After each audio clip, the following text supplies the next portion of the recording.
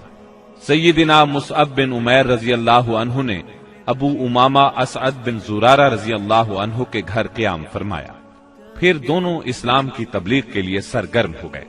اس کے بعد اگلے سال موسم حج سے پہلے مصعب بن عمیر رضی اللہ عنہ بہت سی کامیابیوں کی بشارتیں لیے مکہ معظمہ واپس آ گئے۔